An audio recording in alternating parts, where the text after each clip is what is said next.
Irish wolf ہاؤنڈز کتے کی نسل اصل میں جنگ میں مردوں کو گھوڑوں اور رتھوں سے گھسیٹنے کے لیے استعمال کی جاتی تھی۔ وہ بڑے ہرن، سور اور بھیڑیوں کا شکار بھی کرتے تھے۔ آج یہ موافقت پذیر کتا ایک خاندانی ساتھی ہے جو فرما برداری، ٹریکنگ اور لالچ دینے میں بھی مقابلہ کرتا ہے۔ آئرش وولف ہاؤنڈ اوسطاً دنیا میں کتے کی سب سے لمبی نسل ہے، لیکن گھومنے پھرنے کے لیے کافی جگہ والے خاندانوں کے لیے آئرش وولف ہاؤنڈز انتہائی پیار کرنے والے ساتھی کے طور پر ثابت ہو سکتا ہے۔ اس کے بڑے سائز کے باوجود آئرش وولف ہاؤنڈز ایک گھریلو کتا ہے۔ وہ لوگوں کے ساتھ رہنا پسند کرتا ہے اور گھر کے اندر پرسکون رہتا ہے۔ وہ سیڑھیوں کے بغیر گھر کے لیے موزوں ہے۔ ان کے نیچے جانے سے ان کے جوڑوں کو نقصان پہنچ سکتا ہے۔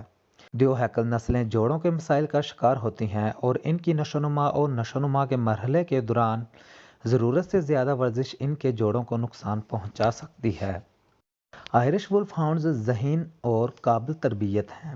180 پاؤنڈ تک ان کا وزن ہوتا ہے۔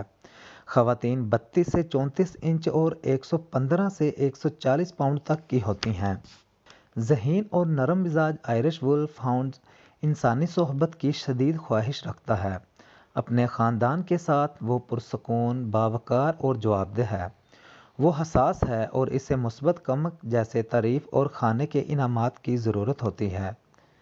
سخت الفاظ یا جسمانی سزا اسے بند کر دے گی یا آپ سے باغی کر دے گی۔ جب واچ ڈاگ کے فرائض کی بات آتی ہے وہ چکنا ہوتا ہے لیکن مشکوک نہیں ہوتا۔ اس کے جسم میں کوئی جارحانہ ہڈی نہیں ہے، اس لیے وہ محافظ کتے کے طور پر ناقص انتخاب ہے۔